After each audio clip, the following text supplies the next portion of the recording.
From the mud up, I rose through the cracks where nothing grows. From the mud up, I fight, yeah. Turn the dark into light. Okay, ladies and gentlemen, welcome to the show. Today, we're going to be doing what we always do now. We're going to have a look at the Terra Delta break system and the results for today. So let's get stuck right into it. Because, let's face it, today was basically just a repeat of yesterday. I'll show you what I mean. So yesterday, right, keep in mind that it's FOMC week, and we've got, I think, like a third or 40% of all of the S&P reporting earnings this week. So the market's just kind of waiting to get all this stuff out of the way. And yesterday we opened, chopped around, and slowly crept up with no real oomph behind it. Today we opened, had a little bit of a pump, but we dropped down, chopped around, and had a very low impact kind of crawl up again. Basically, almost an exact repeat of yesterday as we did today. Which kind of sucks, honestly, because yesterday was a very bland, slow day. And today was a bit of a mixed bag, actually, for Delta. It started off with a loss, straight out of the gate, right up here, straight into an L. And then, we'll actually have a look at today's trades, because we'll start off with the actual L as well, because I've also got on my as part of my everything pack, and one of my indicators is called vol gaps, and it's volume gaps. Volume gaps, I'll show you what they are. They're awesome to follow. So that little gap there, like a liquidity void between the candle close and the next candle opening. Sometimes they're a tick or two apart. That's a volume gap, and market makers absolutely love to fill them in. So much so I'll quickly show you. I've got a little dashboard that counts them. And today, there are 141 of them today, and all but 9 were closed. And here's the thing, that 9, that's actually a pretty high number to have left open at the end of the day. Usually it's like 3, maybe 4. It's like 99% of all, throughout since the 5th of April, there have been nearly 3,000 of them, and there's only 29 that weren't closed. Market makers absolutely love to pull. This is like part of the whole efficiency in the market thing. It's why I track them. And let me make that small again. And when we opened, so before market opened, we had this kind of really smooth sell-off from the end of London all the way down to kind of a little bit before New York opened. And we had this big old gap. It's right up here. And here's the thing, we opened up and we got into this long up here, right below that volume gap. The fact that the price didn't just tick up and get it, which would have made this trade break even and pulled it into a little bit of profit, the fact that we didn't do that is really rare. So a very disappointing loss to start off the day. It's like, okay, straight out of the gate, we're into an L. Wonderful. And then, just to kind of rub salt in the wounds, because it's just one of those days where we're waiting for FOMC, it seems, we get into a sell here, but because of the bit of chop, we actually get taken out break even before it dumps down. This would have been a $2,000 trade on its own, just straight down, nothing but down. And, okay, it got into the trade, took us out, and then moved. Okay, it happens. It happens. We don't re-enter. And then, so we got loss, break even, and another break even. This one could have taken a little bit of profit, but it's better that we break even when you're at the end of a trend. Here's another thing. This great big blue bar down here, this is the weekly, this is the Friday opening gap from last week. It's 200 ticks wide. Absolutely massive opening gap. And look where we stopped just before hitting it. I'm quite surprised. As much as I'm surprised as we didn't hit this volume gap and clear it out, we still haven't cleared this out.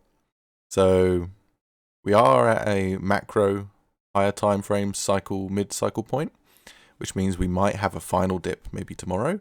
Maybe with FOMC, if we kind of keep chopping down, it'll mark the low and then we go up again for another 2 weeks. Something like that is kind of what I'm expecting.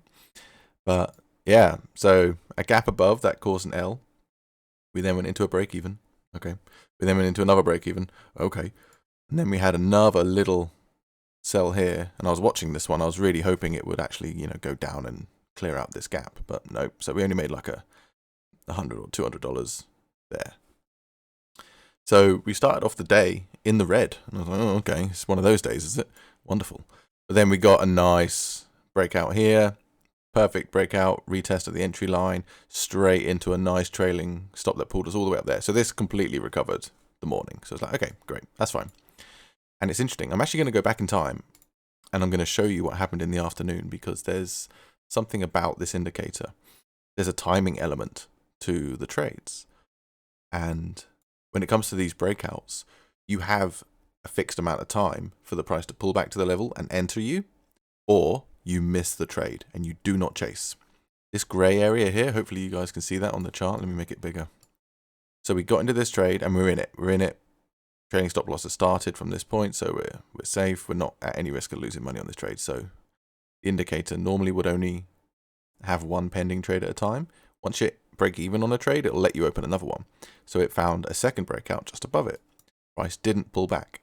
You have until the line stops. The actual drawn line on the chart is the time window you have for price to pull back and enter you into the trade. If you don't pull back and touch this line before the end of it, you skip that trade because it's left without you. It has to come back quickly and then go. So this was a missed trade, which was like, okay, a little bit disappointing because it did continue. We do not chase. You have to let it come back a little bit and pick up. It's like a pit stop to continue the journey. But I'm just going to let price play because we had one missed trade here. And then we had another missed trade up here. So we've had, and you can see, here's why I wanted to show you. Price did come back down to the level almost perfectly, and it did continue. We still don't chase. Still don't chase. Look at the size of this wick on this massive volume candle. And a reminder, I use volume candles so you can see the really big wide candles are when loads of volume showed up. So a ton of volume being behind this candle and a massive rejection wick at the top, that is not a good sign for continuation. That is a reversal signal. So I was really hoping price wouldn't come down and tap me out. Honestly, that's the type of trade I want to miss. Unfortunately, we did. Even though price came down to the level and would have continued, you miss it. You miss it. So carrying on, I think we might even get, we get three missed trades in a row. And like I said, even though this one would have been nice profit, doesn't matter. You let it tap you out because look at what's happening with this one. This is a perfect example of why you don't chase. This one sells off. So this trade, if we had chased in, would have been a loss. You have to come back and touch the level. Otherwise, it's kind of the end of a trend and it's more of like a reversal signal. And you get some pretty big, like, we don't have the volume, but we've got another rejection wick at the top there.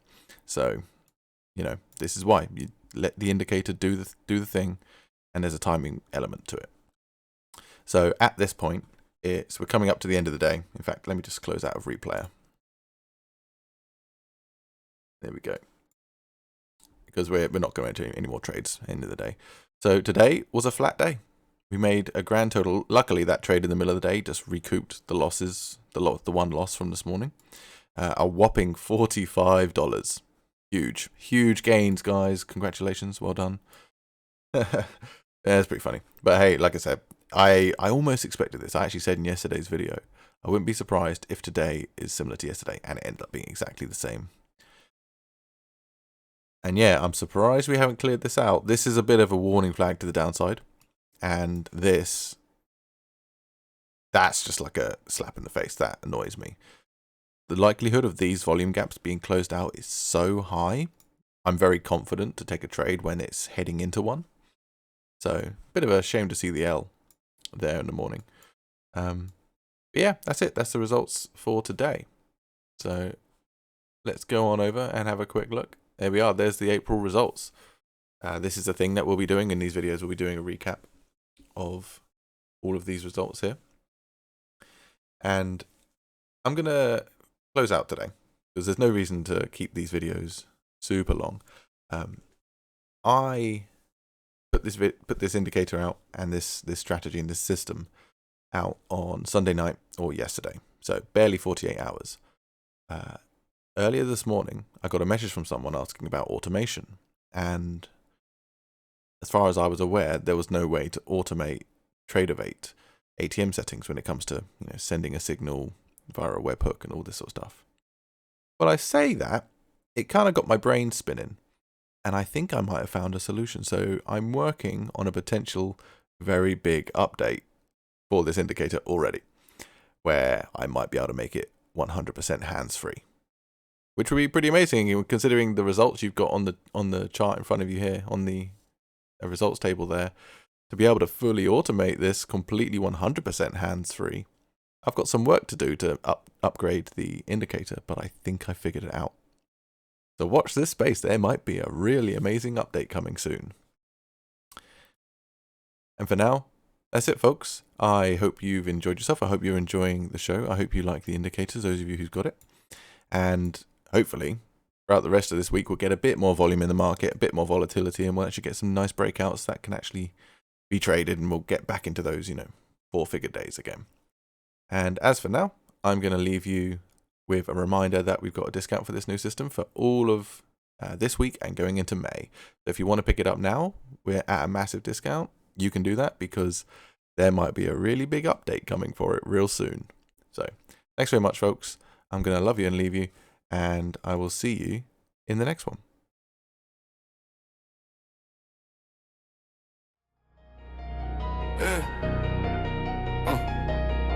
Yeah, I was home like a battle cry. Circuit spark